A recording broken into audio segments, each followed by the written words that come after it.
Hello and welcome to the very first November North Devlog. My name's Layla, and together with my husband Jim, you may know him as Silicon Orchid, we co-founded the game studio November North. And if you have been watching my live streams on Twitch, you may have a little insight into what we're working on.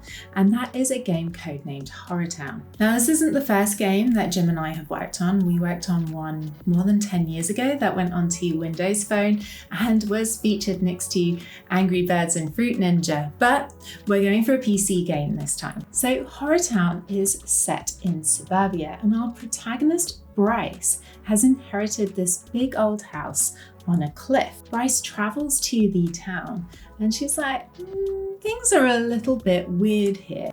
So she goes there and she looks around the house, and all of a sudden she comes face to face with this demon.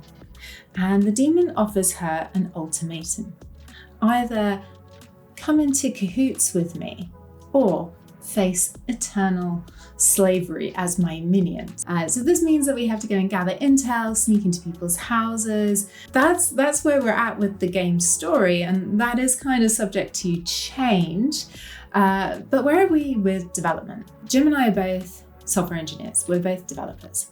I have also taken on the mantle of game producer. I've done some training on that, and I'm really enjoying that side of the sort of project management and all the other things that go with game production. Well, most recently, I have been working on a story and mission-based system, how we make missions and give those to the players, how the dialogue fits into that. So we used an open source dialogue system called Yarn Spinner, and I've integrated that with our mission story system. So that's coming along really well.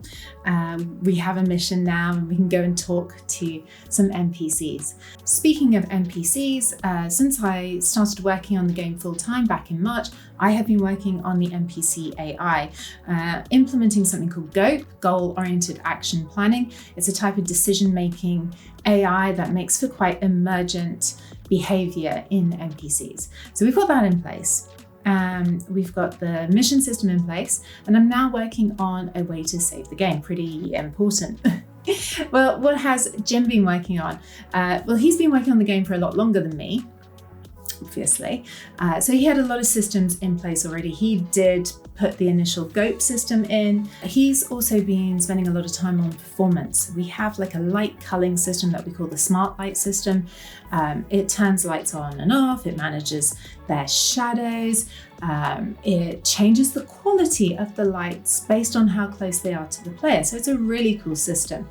He's also been working on the terrain system, making our roads bendy because the assets that we use are all grid-based, and we wanted a more organic feel to the town. So he's adapted a lot of the road pieces to follow splines, which are like curvy roads that we can use to build a more realistic looking area. We're also going to upgrade to Unity 6, which actually launched today at time of recording, which is really cool, really exciting.